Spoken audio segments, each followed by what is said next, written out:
previews en 30 jours. Et direction les loulous. Les loulous, les louveteaux. Oui.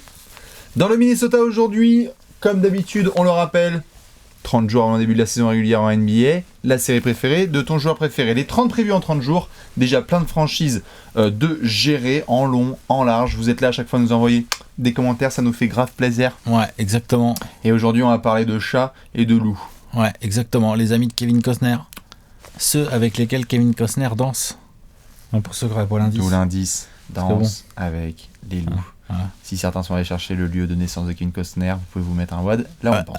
Ça se trouve, il est né à Minnesota. J'en sais rien. En fait, j'ai pas checké. On sait pas. Tout à fait. À Minneapolis. Minneapolis, tout à fait. Dans tous les cas, nous allons nous occuper des Wolves. Et donc, le menu, vous le connaissez, c'est un classique. Premièrement, coup d'œil dans le rétroviseur. Tu sais que ça me fait vachement mal au crâne quand je me suis refait le coup d'œil dans le rétro de la saison des Wolves, parce que par où commencer ? T'as envie de le faire chronologiquement, mais c'est tellement un bordel. Bon, déjà, ça avait mal démarré, puisque à l'époque, il y a un an de ça, on était dans les previews et on était là en train de se dire qu'est-ce qu'il fout, Jimmy Butler, il va partir. Bon, le tournage, on le fait en janvier ou on le fait en octobre ? Et tout machin. Donc il y a eu déjà l'incident, l'affaire Jimmy Butler qui leur a bousillé leur préparation. Tout le camp d'entraînement est flingué. Et même, je te dirais, le début de saison, puisque dans ce sens où il est là, il vient faire un match vite fait comme ça, il vient faire un entraînement, il déboîte tout le monde, après il fait un match, il est pas mauvais, ça se passe mal et tout. Bien sûr. Donc ça, là-dessus, ça les a pas aidés. Ça a pris un peu en otage la franchise, ouais. À partir du moment où tu demandes ton transfert juste avant le camp d'entraînement, que tu fais des entraînements où tu prends 2 mecs du Carrefour Market pour défoncer les titulaires. Tu venais de revenir en play-off. La saison précédente, tu venais de revenir en play-off après genre 13 ou 14 ans d'absence. Après plus de 10 ans, ouais, ça. Oui, plus de 10 ans. Oui, bien sûr. 13-14, ouais. Bref.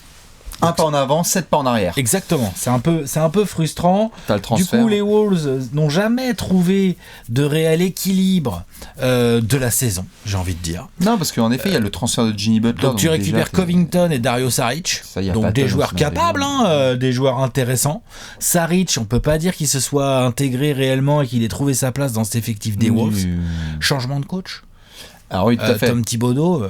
Comme tu le disais, Robert Covington s'intègre bien et Tom Thibodeau, vas-y, on continue. Laisse le banc, s'il te plaît. Allez, out. On va le donner... fils de Flip Saunders, on va donner Ryan. tout à fait les manettes à Ryan Saunders qui va prendre la suite et qui va d'ailleurs assez bien démarrer. Après, on le sait, c'est un assistant qui était proche des joueurs, donc là-dessus, il y a du positif, mais sur l'ensemble de la saison, comme tu le dis, impossible de passer une semaine vraiment stable pour les fans des Wolves. Voilà, c'est ça. C'est trop compliqué, il y a des zones vraiment d'ombre où tu te poses des questions en plus. Bon, c'est un joueur dont on pourra parler par la suite, mais les progrès tant attendus d'Andrew Wiggins au moment où Jimmy Butler y part, ils y sont pas. Non.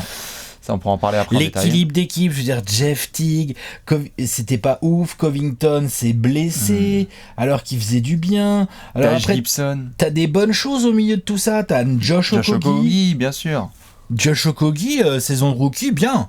Ah non, mais c'est hyper bien. C'est-à-dire que quand tu le récupères et tu te dis il va faire une telle saison rookie défensivement et dans la mentalité des Wolves, c'est super. Karl Anthony Towns, sa saison, il donne l'impression d'être un peu seul et tout, mais il se bat. Hein. De toute façon, bien sûr. De toute façon, à partir du moment où Ryan Saunders prend les rênes, Karl Anthony Towns va nous faire une deuxième partie de saison.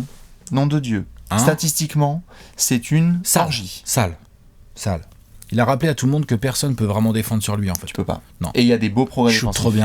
Il shoot trop bien. C'est un 7-footer. Il shoot trop bien. Sa mobilité, ouf. Et il y a des beaux progrès défensifs. Ouais, ça va. Il y a des efforts. J'avoue. Il y a des efforts. Il y a un premier match mythique de Ryan Saunders à OKC, remporté grâce à un énorme Andrew Wiggins, où tu vas gagner là-bas et où c'est la win un petit peu en dédicace à Flip.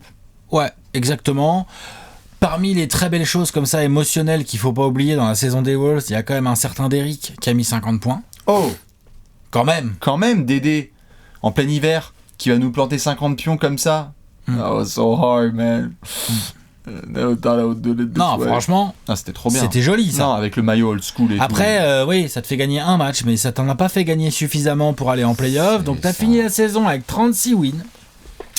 Vraiment la place de merde. Peu loin des playoffs quand même, mine de rien, les playoffs je crois que c'était à 48 wins l'année dernière, un truc comme ça, les Clippers, c'est ça qu'ils ont, c'est 48.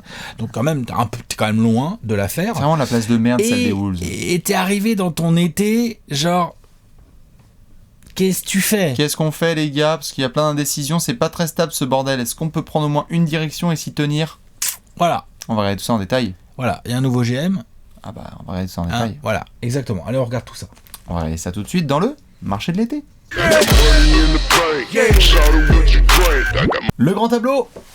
Le grand tableau du marché de l'été. Le grand tableau Made by Léon, c'est donc comme plein de franchises, il y a eu du gros mouvement. Ce qui n'est pas mentionné tout de suite, c'est comme tu viens de le dire en préambule, on a un nouveau management. Gerson Rosas. Tout à fait, ancien des Rockets qui débarque dans le Minnesota. On change un peu d'air frais chez les Wolves. On arrête d'être autour des mêmes têtes, des mêmes penseurs et des mêmes décisionnaires. On met du neuf. Culotté le Gerson Rosas. Gerson Rosas qui, avant même que le marché soit ouvert au 1er juillet, n'a pas hésité à... Je sais pas si c'est venu des Suns ou de lui, mais en tout cas à donner son accord pour un trade pour monter à la draft. A lâché Dario Saric, le pick 11, contre le pick 6 des Suns. Pick 6 avec lequel il a choisi Jarrett Culver, un jeune joueur polyvalent qui sait faire beaucoup de choses des deux côtés du terrain. Texas Tech qui a fait une grosse saison. Une espèce de poste 2 qui doit certainement pouvoir se débrouiller au poste 3 en gros. Bah qu'on compare énormément à Jimmy Butler en fait après sa grosse saison où il est capable en joueur poste 2 de tout faire sur le terrain balle en main défensivement avec une bonne attitude. Il arrive en NBA, si je peux me permettre, j'espère qu'il va devenir aussi fort que Jimmy Butler. Par contre il arrive en NBA avec un bagage offensif qui à mon avis est supérieur à celui qu'avait Jimmy Butler en arrivant. Évidemment. Et même il fait penser plus à Bradley Beal, Jarrett Culver. Alors s'il a un jour le shoot de Bradley Beal, avec grand plaisir. Avec grand plaisir, mais je vois ce que tu veux dire. Disons que Jimmy Butler, de toute façon, c'est comme Kawhi ou Paul George, les mecs sont arrivés en NBA, on savait pas s'ils allaient trop scorer. Ouais, voilà, c'est ça. Alors que l'ami Culver, quand il tape la saison qu'il fait à Texas Tech, c'est un gros score. Sans trop d'efforts, en footwork, en intelligence, smooth. Joe Johnson en moins. Il y a un peu de ça.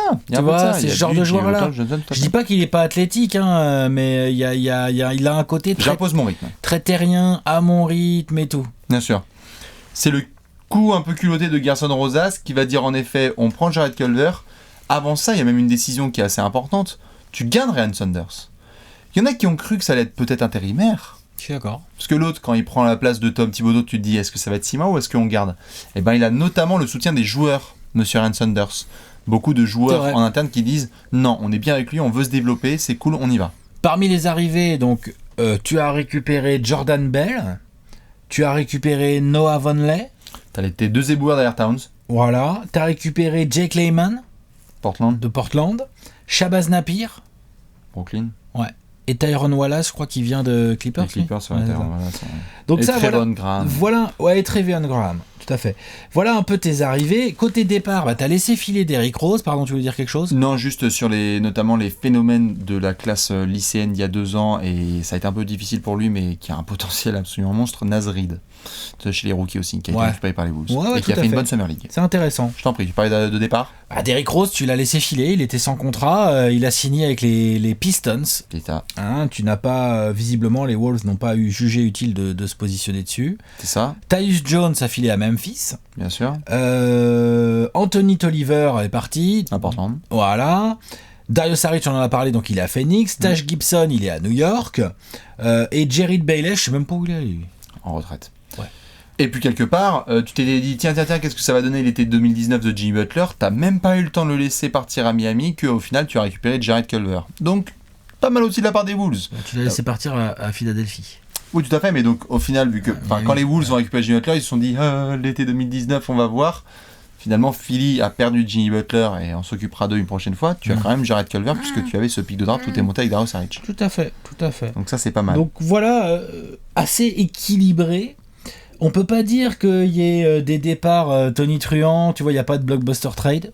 Et on peut pas dire que côté arrivé, il y ait non plus de signatures incroyables. Et il y a eu des rumeurs, Pendant longtemps, ils étaient sur D'Angelo Russell dans des rumeurs trade à 3 de le soir de la draft, le soir de la draft.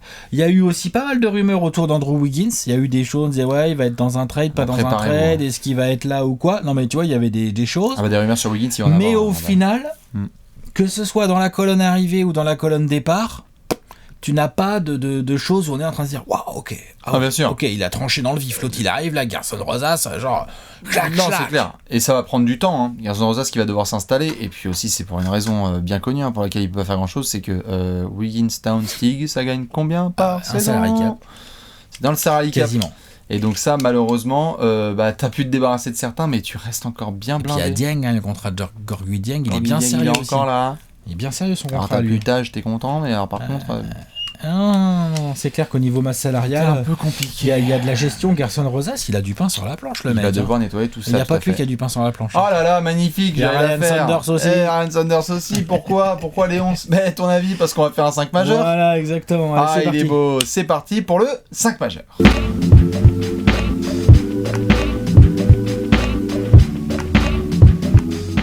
Le 5 majeur des Wolves. Un meneur, un arrière, un ailier fort et Karl Anthony Towns. Et Karl Anthony Towns, exactement, au pivot. Comme d'habitude, vous le savez, on fait les verrous dans la franchise. Il y a du verrou dans le 5 majeur des Wolves dès qu'on démarre la saison. Poste 5, Karl Anthony Towns, 0 débat. Ensuite, Andrew Wiggins. Il n'y a pas beaucoup d'équipes dans lesquelles Karl Anthony Towns ne serait pas titulaire en 5. Non, c'est sûr. En NBA... 0. Si, peut-être les Sixers. Non. Oh. Il le décalera en 4, il n'y aura pas de problème. Ouais, voilà, mais en 5, j'ai bien dit, titulaire en 5, tu vois. Enfin, voilà. Andrew Wiggins, malheureusement, est un lock. Andrew Wiggins, c'est a priori un lock. C'est un lock. À moins que Ryan Saunders nous fasse du Okogie Covington sur les ailes. Non, je pense pas. Qui c'est ton titulaire à côté d'Andrew Wiggins dans l'aile? Ah, pardon, si tu mets... Je te demande. Tu mets Okogie titulaire à côté d'Andrew Wiggins ou tu mets Covington? Les deux. Pardon? Donc quoi, c'est 2, 3, 4 ouais. Moi, je pense que mes locks, puisqu'on parle de lock, tu as Towns et Wiggins. Oui. Jeff Teague aussi. Hein. Jeff Teague, malheureusement, c'est un lock parce que la concurrence derrière lui à la main. Bien Shabazz Napier ou Tyrone Wallace, c'est un meneur, ça, quand même. Non, un peu swingman. Ouais. Mais c'est Shabazz Napier qui va. Donc Jeff Teague est titulaire. Donc Jeff Teague est titulaire indiscutable. Ça vous donne une annonce du pronostic. Josh Okogie est titulaire. Mais attends, je comprends pas. C'est quoi tes ailes là? C'est Josh Okogie. À la main, Jeff Teague. En poste 2, Josh Okogie. En poste 3, Andrew Wiggins. En poste 5, Anthony Towns. Il me faut un 4. Voilà, donc Covington, il est un peu sur le banc ou tu le fais jouer 4 alors Covington? Rocco en 4. Pourquoi pas? Tu vois qui? T'as un autre 5? Vas-y, Alex. Bah, je pense que Noah Vonleh peut tout à fait être titulaire au poste 4 dans cette équipe. Ah, je te promets. Hein. C'est au moins un vrai 4. Covington, c'est pas forcément lui faire un cadeau que de le faire jouer 4. Je dis pas qu'il peut pas. C'est juste que tu démarres avec ça. On va le jouer vite quand même. Ah, t'as intérêt de jouer vite, hein, ça, on est bien d'accord. Ça, t'as envie de jouer vite. Non, mais je préfère jouer vite avec Rocco. Tu as joué vite, mais dis donc, défensivement, tu vas en chier. Oui, bien sûr, mais Rocco, par rapport à Noah Vonleh, ça va, ça s'équilibre quand même défensivement. Ah oui, non, Robert Covington, très bon défenseur, mais tu vas obliger Wiggins à être souvent sur des 4 en fait, ou sur des 2, et dans les deux cas, c'est compliqué, quoi. Ah bah, non mais attends, qu'on soit d'accord, la saison, dans tous les cas, ça va être compliqué. Donc bon, voilà. Ensuite, dans les rotations potentielles qui, en cours de saison, peuvent faire du mal, bah, je vois que Jarrett Culver. Hein. Jarrett Culver en 2, à la place de Josh Okogie. Ouais, parfois. Ou en 2-3, à voir, Culver, il peut peut-être jouer 3 en NBA quand même, non? Ouais, 2-3, ouais. Peut-être, hein. Parfois, il sera 1. Oh, ça va être vraiment un ball handler, tu parlais de Johnson, ça peut être vraiment un ball handler créateur. Ce qui est sûr et certain, c'est que ça bosse déjà sur du Karl Anthony Towns en pick and roll, et forcément aussi du Jarrett Culver. C'est un créateur balle en main, Jarrett Culver. C'est pas un spot-up shooter à 50% à 3 points. Il est capable de mettre ses shoots, ne faites pas dire ce que j'ai pas dit. Mais Culver, c'est balle en main. C'est vrai que le pick and roll, pick and pop, Teague, Towns, si tu as Culver, Okogie, Wiggins autour, c'est pas inintéressant en termes de spacing. C'est vrai. Pour attaquer sur demi-terrain, tu peux vraiment créer un spacing intéressant en faisant ça. T'as des mecs capables de rentrer sur 3. Je te dis pas que c'est des snipers, je te dis ils sont capables. Après, Okogie, il faut quand même l'utiliser en slasher aussi.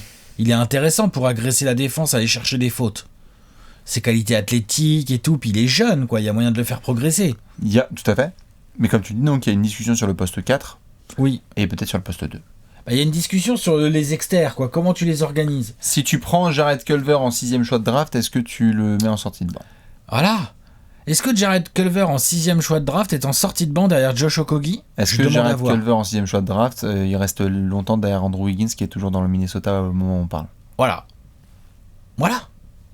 Ce genre de points, parce que... Après, tu peux avoir des blessures aussi qui te règlent ton problème. Hein. Mais si Gerson Rosas, il a pris Jarrett Culver, à mon avis, c'est parce qu'il a un plan bien précis en tête de le frater. Et peut-être qu'il inclut pas Andrew Wiggins. Bon, on fera ça. Ça sera une autre question. Mais sur le 5, en tout cas, où il y a ces discussions-là, le poste 4, t'es pas top, t'as pas de backup en 1. En 5, t'as des éboueurs. Le banc des Wolves, j'espère que Culver va avoir les clés du Camtar très très vite. Le banc des Wolves est assez faible. Hein. Ah ouais, c'est un doux euphémisme. Faut le dire. Ah ouais. c'est assez faible. Il faut qu'il y ait un mec qui sorte du lot là. Et leur 5 majeur fait pas genre ultra rêver. Alors il y a un joueur exceptionnel dedans aussi, donc c'est ça qui te change des choses. C'est-à-dire que Karl Anthony Towns, le soir où Tig est à peu près en forme et que les Covington, les Okogie, les Culver, ils ont envie de se sortir les doigts, en fait tu gagnes un match. Ah oui, tu vois ce que je veux dire? Parce que Karl Anthony Towns. Parce que Karl Anthony Towns, préparez-vous parce que Kat peut faire une saison. Ouais, il peut être sale. Mais il peut être sale, mais il peut être seul aussi. Et il peut être sale, il peut être seul, exactement. Donc voilà un petit peu pour les rotations de notre ami Ryan Saunders, qui va devoir aussi nous montrer ce que ça donne quand il a une saison complète. Une saison complète, le training camp, la préparation, la pré-saison. Et puis pas le camp d'entraînement de l'année dernière. Quoi. Qu'est-ce qui peut amener exactement un truc un peu plus serein en termes d'ambiance. C'est ça. Est-ce que ça peut fonctionner? Ouais. Où il est backé par son management, est-ce que ça peut fonctionner? Est-ce que ça va marcher pour lui? Voilà pour les rotations. On va passer à une grosse question. Allez. C'est l'heure de la question de la mort.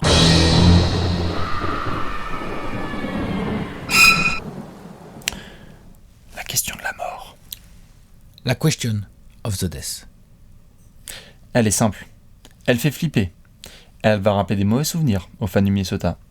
Quand on voit ce qui se passe en ce moment en NBA, beaucoup de joueurs qui sont en mouvement, beaucoup de stars qui ont de la flexibilité, qui peuvent choisir un petit peu l'endroit où ils vont jouer. Quand on voit un compétiteur comme Karl Anthony Towns, qui voit notamment des copains se déplacer, est-ce qu'il faut s'inquiéter pour l'avenir de Karl Anthony Towns dans le Minnesota, notamment cette saison? Si ça continue de galérer, quoi. Si ça continue à perdre, est-ce que Karl Anthony Towns ne va pas forcer sa main pour demander à utiliser son prime ailleurs? Sauf que, déjà, je te mets un élément tout de suite, moi, qui me vient en tête. Il en a encore pour 4 ans de contrat, là. Oui. Ferme. Enfin, je veux dire, tu vois. Donc, s'il veut partir, faut qu'il demande un trade. Bien potentiellement. Sûr. Bien sûr. Parce que les Wolves, eux, tant qu'ils l'ont, ils vont le faire jouer, il va être la star, et ils vont essayer de construire autour de lui. On est d'accord là-dessus. On est d'accord. Donc voilà, donc quand même, élément à avoir en tête, c'est-à-dire que c'est pas comme si Karl Anthony Towns, il était en fin de contrat. Ah non, mais bien sûr, il vient d'être loqué avec toute la génération de ses potes Porzingis et compagnie. Le jour où Butler, il a dit je m'en vais, l'autre il a fait je signe pour 5 ans. Ou je suis 4 ans. C'était quasiment. C'était l'année dernière, ouais, peut-être. Il me semble. Oui, c'est ça. Je vais vérifier si tu veux. Mais donc oui, contractuellement, tu as ce deal-là pour Karl Anthony Towns, donc il faut faire un trade s'il faut se séparer. Mais avant de parler même de situation cataclysmique, moi, ce qui me vient à l'esprit rapidement, c'est le cas Anthony Davis, par exemple. Ouais. Pas le même nombre d'années en NBA, pas les mêmes expériences, pas les mêmes choses, pas les mêmes contrats non plus, évidemment. Ça joue, hein. Mais Karl Anthony Towns est un garçon intelligent, ambitieux, compétiteur. Et je t'écoute, hein. Je regarde les contrats, en fait, j'essaie de trouver des infos. Il a 150 patates, hein. Ouais, mais je veux voir. Mais donc quand tu es Karl Anthony Towns, que tu es compétiteur et que tu as envie de cartonner en NBA en faisant partie de l'élite, donc du coup tu aimerais peut-être jouer ailleurs potentiellement. La com de Towns est très claire depuis le début. Il aime Minnesota et il veut réaliser quelque chose d'important là où personne n'a réussi jusqu'ici. Il a une com assez classique pour un joueur dans sa situation. Bien sûr, jeune, il va pas commencer à clasher KG, Kevin Love et compagnie. Voilà. Il aimerait bien essayer de construire quelque chose. Il est aussi conscient qu'il y a un nouveau management et que le coach qui vient d'être conservé, il est plutôt copain avec. Donc il y a du positif. Mais si tu es sur une saison de régression et que dans la NBA actuelle tu vois... Comment tu réagis à ça? Ben je t'avoue que moi je suis assez inquiet. Jusqu'en 2023, Karl Anthony Towns. Mais c'est très bien, hein. Donc c'est très bien pour Minnesota, c'est moins bien pour lui s'il veut se casser parce que... Mais pas forcément, Alex. Est-ce que c'est plus difficile de transférer un mec dans sa dernière année de contrat que dans un mec qui a encore du deal? Je suis pas si sûr que ça. Hein. D'accord, mais ça veut dire qu'il a pas la main. C'est ça que je veux dire pour lui. Il a pas vraiment la main. Ah bah comme n'importe quel trade. Hein. Bah pas vraiment, tu vois, Anthony Davis, tu voulais comparer, bah par exemple, il avait un gros moyen de pression, c'était en mode bah je re-signerai pas les gars, c'est bientôt, en fait dépêchez-vous de me trader. Alors que là, Karl Anthony Towns, s'il veut jamais, ça commençait à mal se passer, il peut pas dire genre j'ai bientôt mon aller, les mecs font ah bah non, t'as encore 4 ans de contrat, tu vois. Donc on va prendre notre temps pour te trader. Tu veux dire qu'il peut pas faire comme un mec des Spurs qui a joué 9 matchs en une saison et qui a forcé son trade? Il était en fin de contrat. Il a fini par dire aux Spurs, tradez-moi, je ne re-signerai pas. Si, il lui restait plus qu'un an derrière. Il lui restait un an derrière. Un an derrière, c'est rien en NBA. 4 ans, c'est pas pareil, c'est ça que je veux dire. Il est moins en position de force d'un point de vue contractuel que d'autres joueurs par le passé. Par contre, toute la question, on peut se positionner du point de vue de Karl Anthony Towns, mais on peut aussi se positionner du point de vue des Wolves. C'est-à-dire, tu as parlé du nouveau manager qui vient d'arriver. Tu disais, il a un plan précis en tête, l'autre il a pris Culver, il a voulu monter à la draft, il a lâché Dario Saric et tout. Ma question c'est quoi son plan?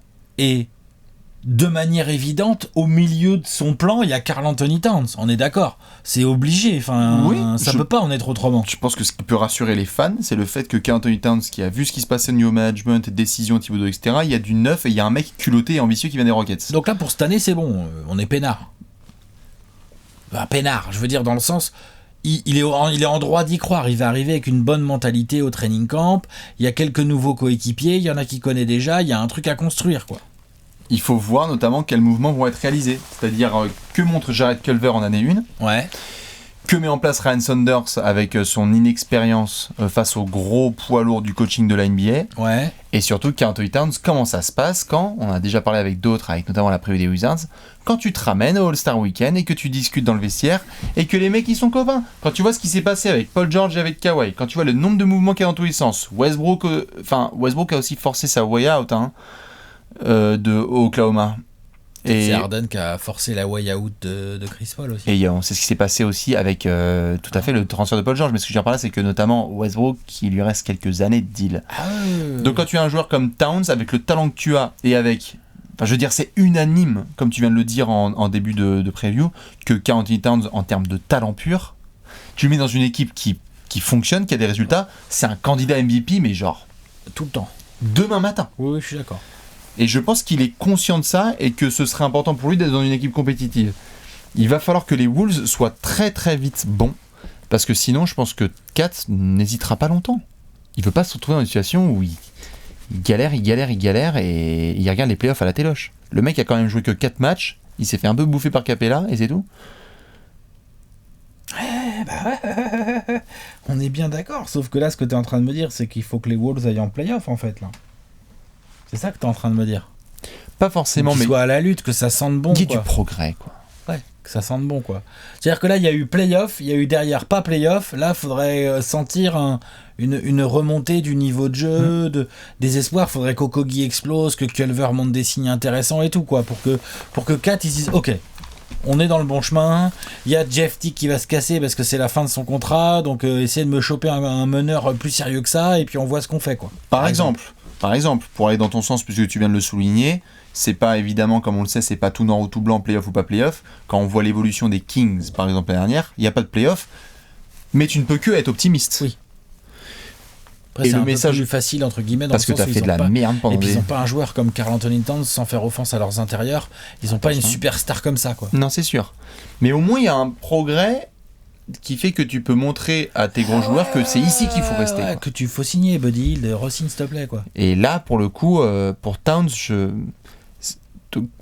pour rassurer un mec comme ça, si on devait faire une to-do list pour éviter une Anthony Davis en devenir, Allô les Wizards? Ouais, il vous faudrait quoi pour Bradley Beal? Ouais, ça Vas-y, sérieux, faut le faire. Ça. Il y a d'autres gars comme ça. Carson Rosas. Attends, je fais la liste. Franchement. Et en plus, il a la cam, il a les contrats pour y aller. Il peut mettre des pics de draft et le bon contrat qui va bien, et je suis sûr qu'il y a moyen de trouver un deal avec les Wizards.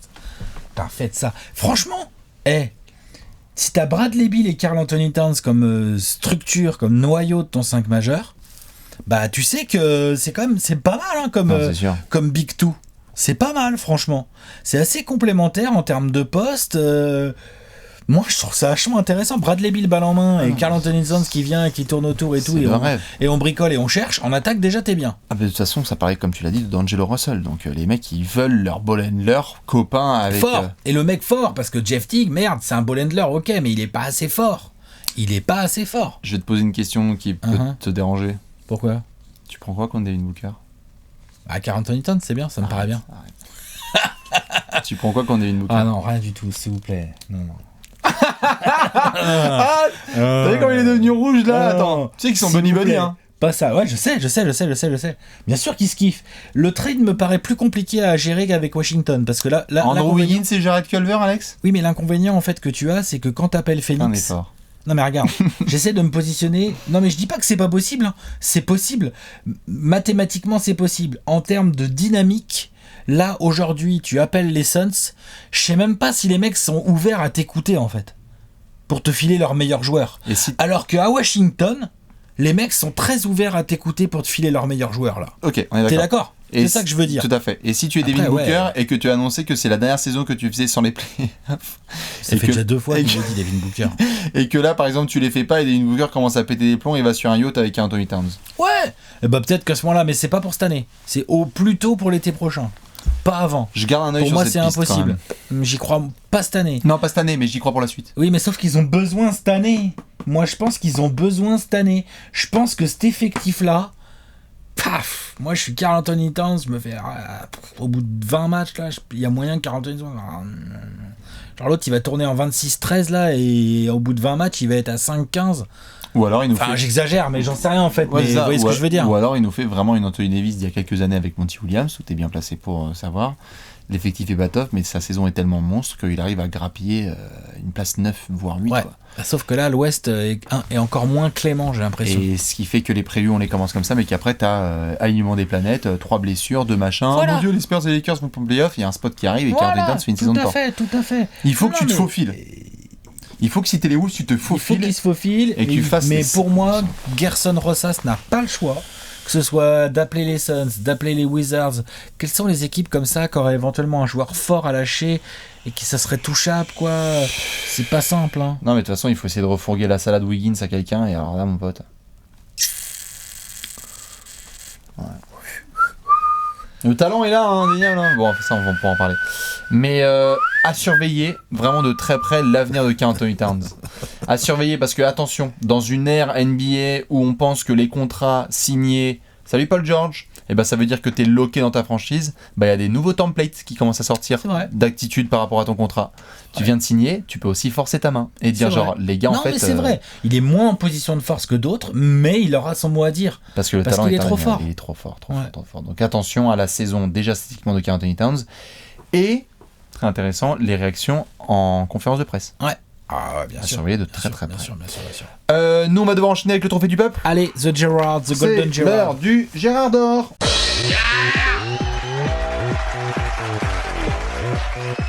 Le Gérard d'or. Le Gérard d'or. Alex, un petit backflip dans le Minnesota. Pour le moment, il n'y a pas de fail. Non. Ça me vénère. Tout se voit. Nous sommes au Target Centre, il est 2h30 du matin, sortez votre polaire, vos moon boots, on va aller regarder les Wolves d'Orian Saunders et de Noah Vonleh.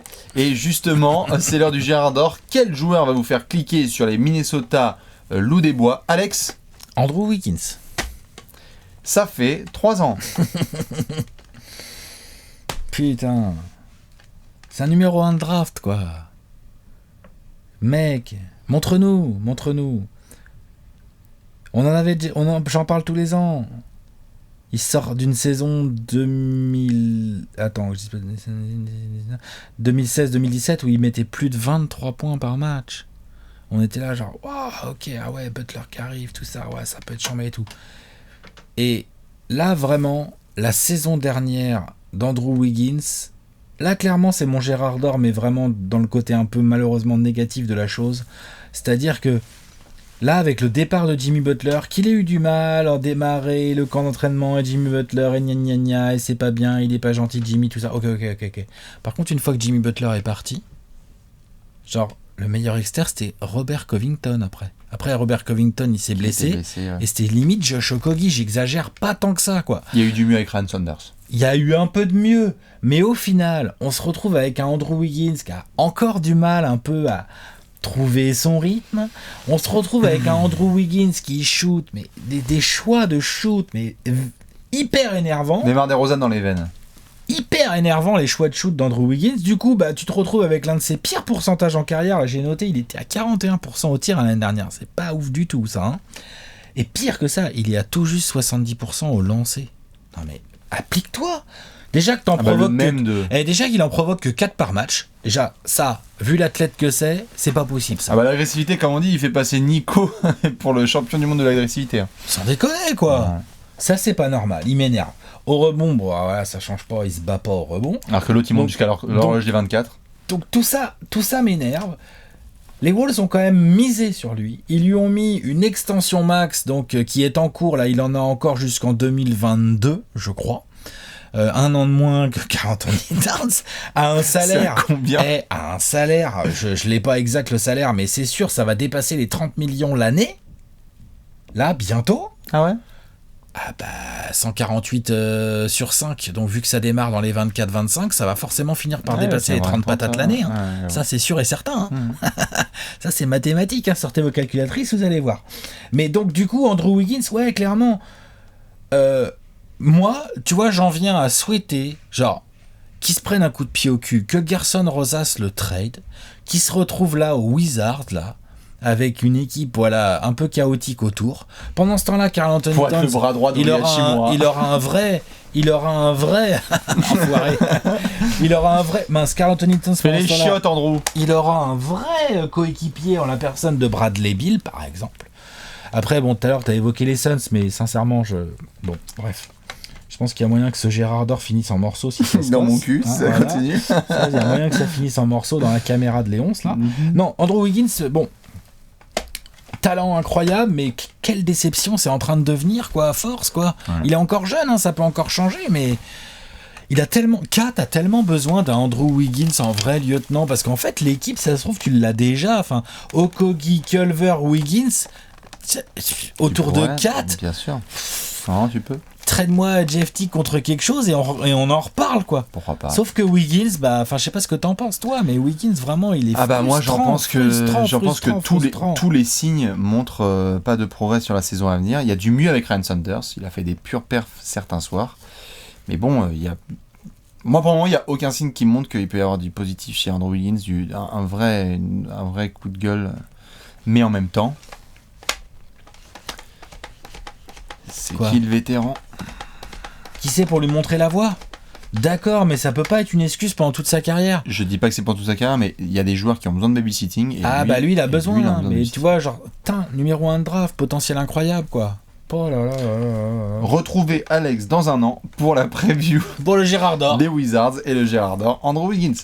Josh Okogie, je vais partir sur Josh. Évidemment que c'est lui qui va me faire cliquer à côté de Karl Anthony Towns parce que Josh Okogie, ultra excitant, gros challenge défensif. Il est bien Josh Okogie. Et pour ceux qui ont eu la classe, la joie, l'enthousiasme de regarder la Summer League des Wolves, car on aime bien faire ça en juillet, ou la Coupe du Monde, eh bien les progrès, ils sont là, ils sont visibles. Ça se voyait à la Summer League qu'il n'avait pas besoin d'appuyer sur l'accélérateur. Il est au-dessus, ça y est, il comprend le jeu NBA, il sait le rythme NBA, il connaît l'arbitrage, il commence à devenir agressif offensivement.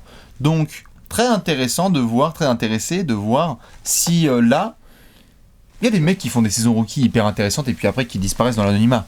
Je sais pas, Bobby Gibson, pour ceux qui s'en souviennent à l'ancienne. Il y a tout le temps des rookies comme ça qui font des bonnes saisons rookies parce que le contexte le permet, puis après ils s'en vont dans l'anonymat. J'aimerais bien voir ce que donne Josh Okogie.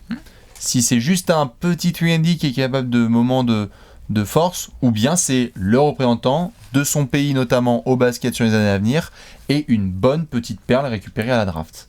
Allez le voir, ça va être de la balle. Surtout quand James Harden est en ville. Ouais. Rockets Wolves, allez-y, il adore. C'est clair. Non, mais Josh Okogie intéressant, on en parlait dans le 5 majeur tout à l'heure.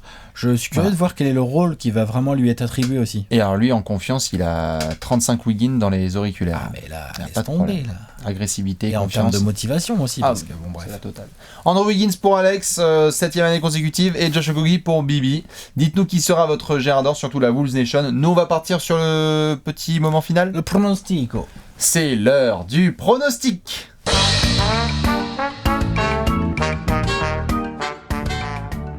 Pronostic time. 24 secondes pour Alex, 24 secondes pour Bibi, tout à fait. Et donc vous pouvez le faire aussi, mais avant ça, on a la cote du champion. La cote pour le titre, le grand classique. Donc toujours nos amis d'Unibet qui n'ont décidément pas froid aux yeux. Qui n'ont toujours pas compris. Ils ont une cote pour le titre pour les Wolves. Donc peut-être qu'ils ont vu avant nous des trades qui allaient tomber ou quoi. Ouais. C'est à 151. Donc si je dis pas de bêtises, oui c'est ça. les Wolves ont une moins bonne cote pour le titre que les Hawks. Yes, sir. Et ça, mesdames et messieurs, ça s'appelle la conférence Est. Et ça, c'est beau. Ça, c'est chelou quand même. Hein. Ah bah non, j'aime bien. Oh, quand même. Bah t'as plus de chances d'être au moins en play-off. Oui, mais c'est une cote pour le titre, donc il s'agit d'aller au bout. Tu vois. Sur un malentendu. Ouais. Bah, c'est plus un malentendu, là, c'est un malentendu. Ah, ça a de marée, là, de malentendu. Bien sûr. Non. Donc 151, s'il y a des loups parmi nous là, qui ont envie de tenter leur chance, allez-y. Mais bon. Faites-vous plaisir. Nous, on va s'occuper pour le moment des pronostics. 24 secondes pour Alex, 24 secondes pour Bibi. Est-ce que tu es prêt, Alex ? Ouais. 3, 2, 1, Christian Leitner. 36 victoires l'année dernière, 36 victoires cette année. Boum. Allez, ça c'est fait, pas de play-off.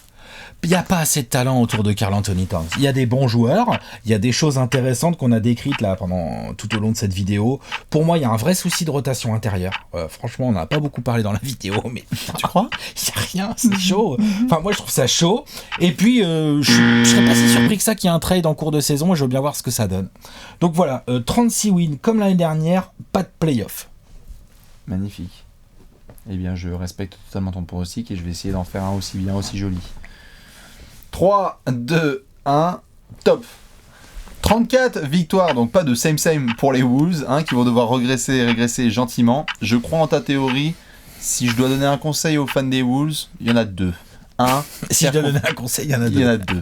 La première, faire confiance à Gerson Rosas. Moi, je pense que le type est sympa, qu'il a du potentiel et qu'il a vraiment des couilles. Donc, il va essayer de les poser sur la table et être culotté sur certains trades. Okay. Et surtout, la saison de Karl Anthony Towns. Alors, vraiment, si les gens peuvent regarder Karl Anthony Towns cette saison, ça va être une dinguerie. Ça, ouais. S'il n'est pas blessé, ça va être une dinguerie statistique. Donc, je prends mon temps. Sinon, pour le reste, pas de play-off, les fratés. On se retrouve en septembre prochain. C'est clair.